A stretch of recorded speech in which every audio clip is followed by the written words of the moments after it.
Hey everybody, it's Jason Blaha here, and I had someone ask me in the comments because of the video I did last night talking about how Lobliner has shrunk, how microsheet has shrunk, of what can a person actually do if they come off of gear, if they come off stuff, if they've been using stuff and they say, hey, I'm ready to come off either for a while or I want to come off long term. I just don't want to do this to my body anymore, but I'm scared of losing my gains. I'm scared of losing my gains. And the problem is you have people like Jerry Ward out there, people like Jerry Ward who literally don't know how to train. They know nothing about training, who knows only how to abuse substances, who are telling people they will lose all of their size, they will lose all of their strength, they will lose everything if they come off, or they just go on TRT, or they do whatever they're going to do because they don't want to be on this stuff anymore. And you have guys like him telling them, no, you're going to lose it all. You're going to shrink down. And, he shrinks down. And then people get worried about that. They see someone like him and they see him shrink because you guys recall when I revealed what he was on. He admitted to me, and I showed it, and he didn't deny that he was on 2 grams plus growth plus IGF-1, all that other stuff. 2 grams. But he doesn't know how to train. And I'm always telling people, look, you can absolutely come off and keep the vast majority of what you gained. And look at the long-term studies we have. We have studies that have looked at former powerlifters who had admitted multiple years of being enhanced, who came off and had been clean for at least 3 years. When they did muscle biopsies, they found that their traps and their quads had permanent structural changes.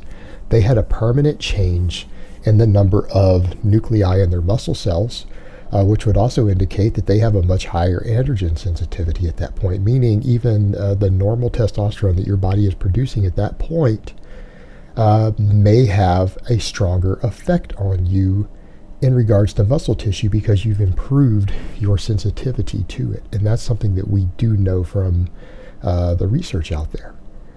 All right, some of these changes are semi-permanent and possibly very permanent that happen with continual use. And the problem is that people get scared.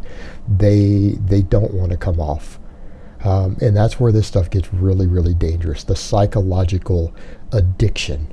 The psychological addiction is a problem. And it is probably the biggest problem we see with the younger guys today. And that's one of the reasons I always tell people this is not something people should do lightly. And I hold a neutral stance on gear and things. I'm not anti and I'm not for. I don't believe that it's my job to decide that for other people. I don't think it's your job either. People own their own bodies. All I would tell people is that they should really, really take a long time to decide.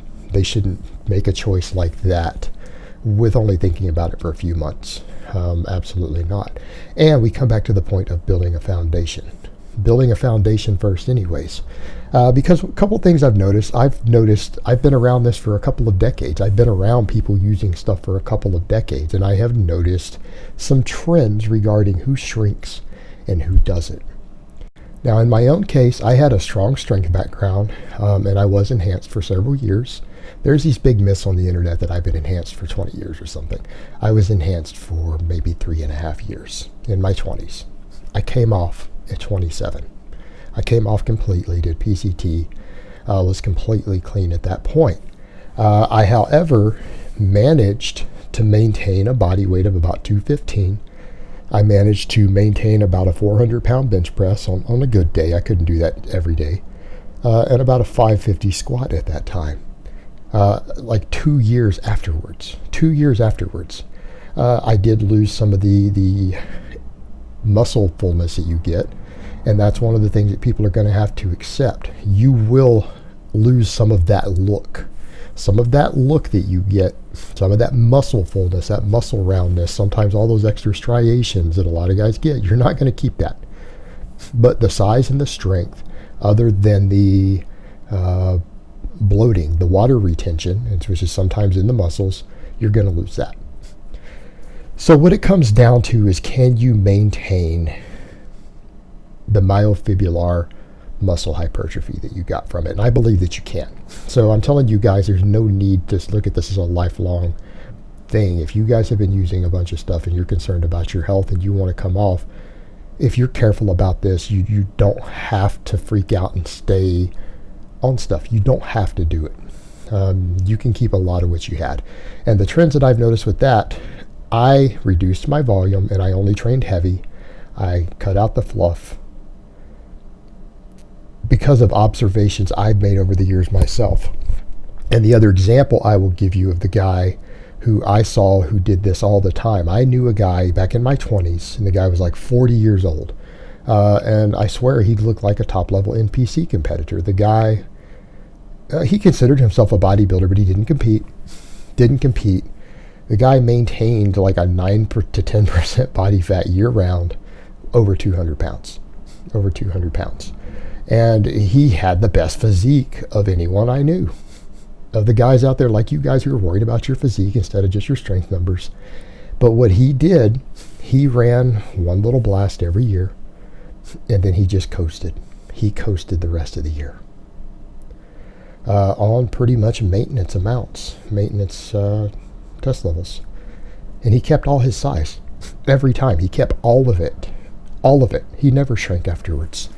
But what he did, he came in and he trained heavy on big compounds. He was kind of one of those hit Jedis. He believed all in this one all-out set, at around an 8-rep max and maybe some rest pause work and things like that.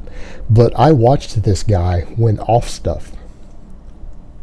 He was only cared about 3 exercises, and he did a few other things here and there.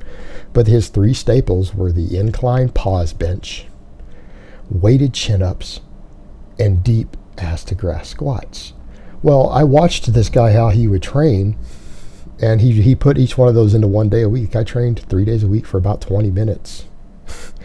But he would come in and I would watch him hit 8 reps with a 315 incline bench. 8 reps. And he would pretty much take it to almost failure. And that was his off season. That's how he maintained. And then he would do the forced reps and the rest pause and everything when he was on. And then he would back it down to just 1 work set. And then he'd go do a little bit of machine and isolation work afterwards. But that's what he would do. 8 reps on the 315 incline. He would do really heavy weighted chin-ups for about 7 to 8 reps, 1 set. And then he would do really deep ass to grass squats with 405 on the belt for like 8 reps. All right. And he believed that strength, big heavy movements and minimal volume was the key to keeping what he had. And it worked for him. And his view was that, in his experience, that the body tends to become very catabolic. He had been doing this for a couple decades, and he realized that when you come off, your body doesn't recover the way that it used to. It can't handle volume the way that it used to. But if you can maintain strength and do just enough workload and keep a heavy weight on the bar for enough reps to maintain the amount of muscle size that you had, because that's going to be the stimulator of growth there, just enough that your body says, I can't get rid of this muscle, and you don't overtrain, you don't push beyond your recovery limits, that you'll keep it. In addition to keeping diet on point, eating a good diet, everything else. And that worked for him. And I can say I got a similar result after I had come off of stuff myself back in my late 20s. I was able to maintain probably 90% of what I had. And I can promise you guys, having a 400 bench was heavier than I ever did as a natty. A 550 squat was heavier than I ever did as a natty. So I was clearly still beyond what my original limits were. And that worked well. And I've noticed that in other guys over the years. The guys who do the most fluff and pump and they rely on really large amounts of stuff to gain their size lose it the quickest. The guys who build a solid strength base and then they limit their volume when they come clean, when they limit their volume and they focus on maintaining their strength. And when I say strength, I don't mean your 1 rep max. I mean that guy's 8 rep max. He made sure that he never fell under 315 on his incline bench for his work set. All right, he did not allow that to happen. I don't remember what he did on weighted chin-ups, whether it was 150 or 180 or whatever it was. It was some really high number. I remember it was at least 4 plates hanging off of a chain that he didn't go under that. He didn't allow that to drop. He didn't allow his squats to drop under 405 for that work set. He maintained his strength, even if that meant doing less total volume, less total work, getting out of the gym quicker, because at that point, the weight on the bar and the tension is the only thing that's going to keep the myofibrillar growth. The volume doesn't do it, in my experience watching it. All the volume does is create a larger catabolic response in a body that is now shifting towards catabolism, because your balance has been disrupted when your hormone levels are normal. The balance has been disrupted. And if you can't keep large amounts of tension on the muscle without overtraining and pushing to where your catabolic response is too high, you will shrink. That's what it comes down to: recovery, nutrition, and tension.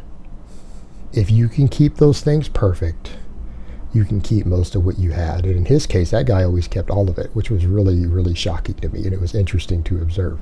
And I've noticed that over the years, the degrees to the amount that people lose when they come off has to do with how they trained while on, if they used mostly the substances and terrible, silly fluff and pump training, versus if they actually trained heavy and used less stuff. Makes all the difference in the world. And that's why guys like Jerry Ward shrink down to natty size, because they don't train hard, they don't know how to train, they don't train heavy, they don't put tension on the muscle, and they rely on excessive amounts of substances to stimulate growth instead of training response. And it does matter, because how strong you are and how strong you stay versus your recovery seems to be, in my experience, the most important factor. Alright guys, but that's really all I have to say on that today. I hope it's been informative, and I will talk to you guys next time.